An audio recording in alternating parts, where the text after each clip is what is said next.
So I've been racing now a good 12, almost 18 months at MB Models, almost exclusively indoor. Now I've done some outdoor events at Batley, Bury and some other places, but basically most of my indoor experience has been at MB Models. Now my results have steadily improved over there, but definitely a target for this season has been racing indoors at one of the UK's biggest indoor events, which is run by Bury Metro, and that's the Chadderton Round. So my plan is to try to do all of them, and this is round one.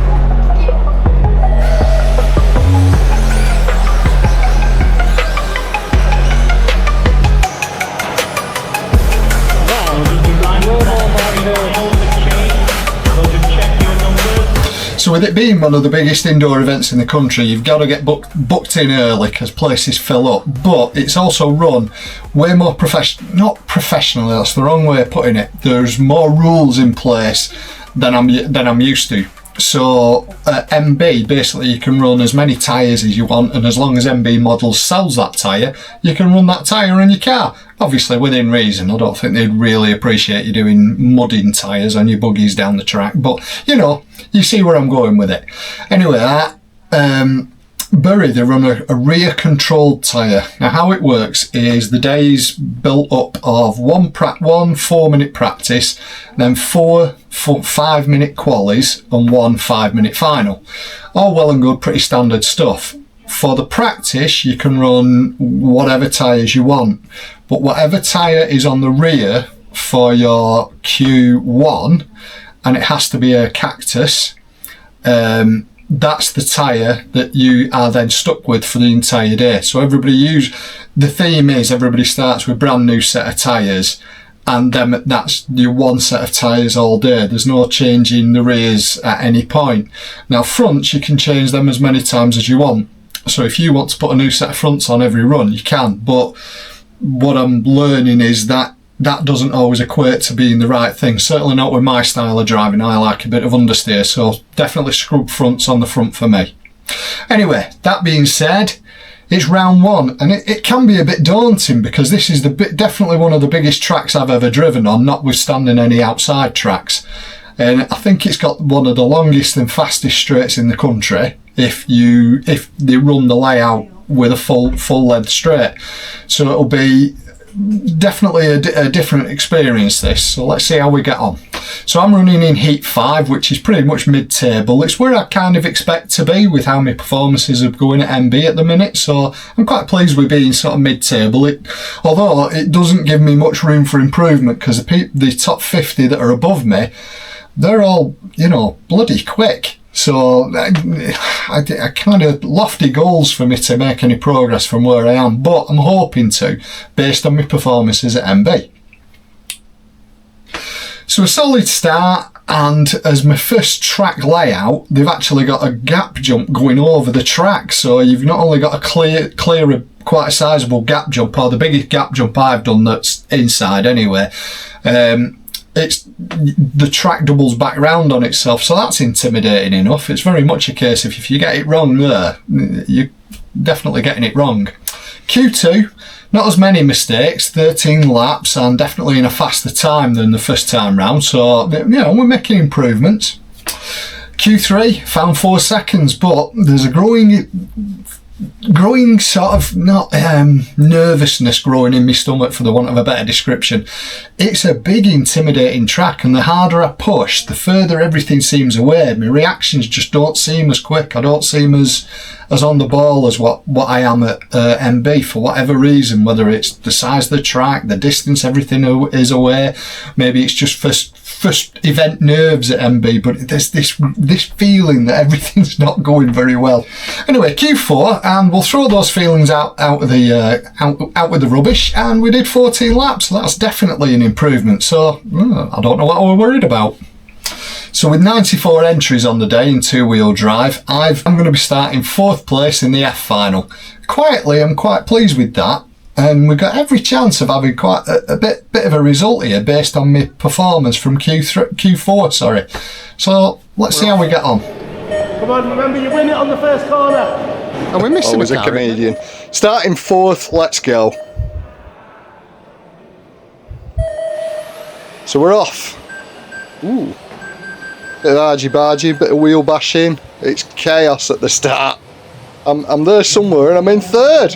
So I've made up a place. Right, Bren, over the gap for the first time around the carousel. Doing alright here. Oh, just clip that bot dot. Around the chicane. Onto the straight. They're all breathing down my neck. Right, let's see if you can't consolidate this a bit now. Third place, here we come. Over the ripples. Oh, they're putting pressure on. And that is a catastrophe. We're upside down. No, not that side of the track. Cheers, buddy. And that went into that disaster. Around the carousel. And of course, disasters come in threes. So there we go. And that is kind of my race done. What a nightmare of a start. Great start, made a place up from 4th to 3rd in the opening lap, then threw it all away. So I am stone dead last. Let's see if we can at least pick up a place now and not crash again. That would be even better. Great track, great layout. As I say, ooh, that's a place I picked up. Ooh, and that's a wall that I hit. Brilliant. Over the jump, over the ripples, around the corner, another set of rumble strips, over the kicker, over the gap jump, around the carousel, trying to accelerate all the way around that. Yeah, take a wide line around that bot dot now, Bram. Over the kicker at the top of the straight, and fly down there. Work that 7.5 turn motor. Don't necessarily get the same perspective on camera, but it is, the track is massive. So we're 2 minutes in and I'm in 8th place now. Sorry, 10th.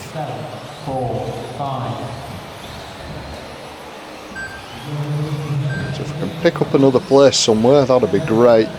So I think that car in front I am battling with, that's an on-track position. But I think the one behind is coming up to lap me.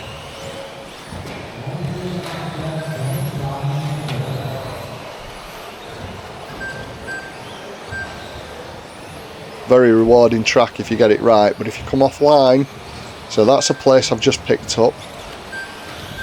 And that shot there and that huge hit on the underside, I don't know it yet, but that has broken the car.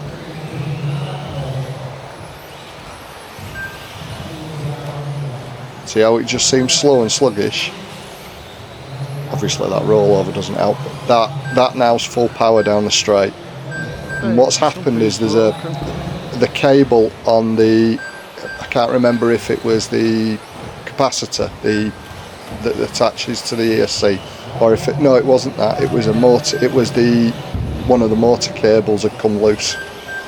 So one of your soldering joints on top of the motor, I think it was B, come loose completely and was hanging on now with, you know, hopes and dreams.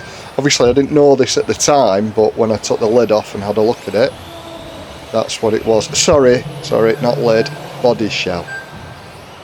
There's some sticklers out there for the right terminology and I keep getting pulled up for it.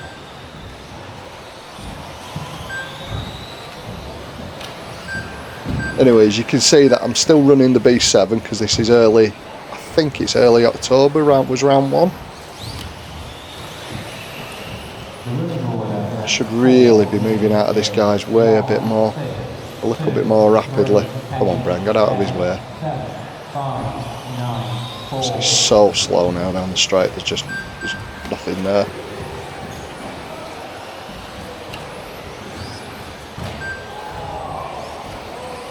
Just about got enough power now to clear that.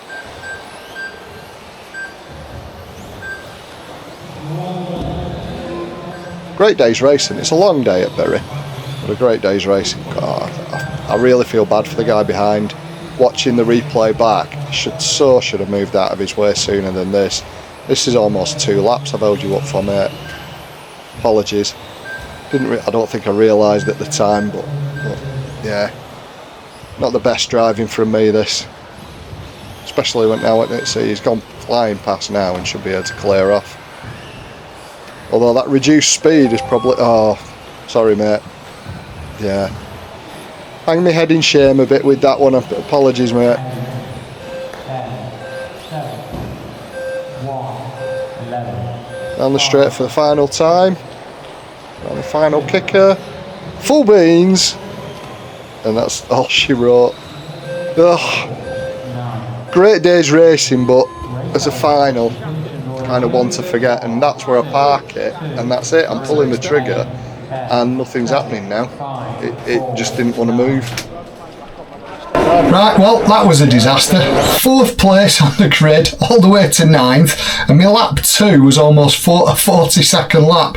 Now, once I got that big snafu of a lap out of the way, my times were reasonably consistent, and I slowly improved on time for the rest of the final. So the pace is there, kind of, but big event, big mistakes, and it takes a long time to get marshalled. Nobody's fault or anything, it just that marshals are spread out a bit. So definitely learned a lot at this one. So yeah, roll on round 2, eh?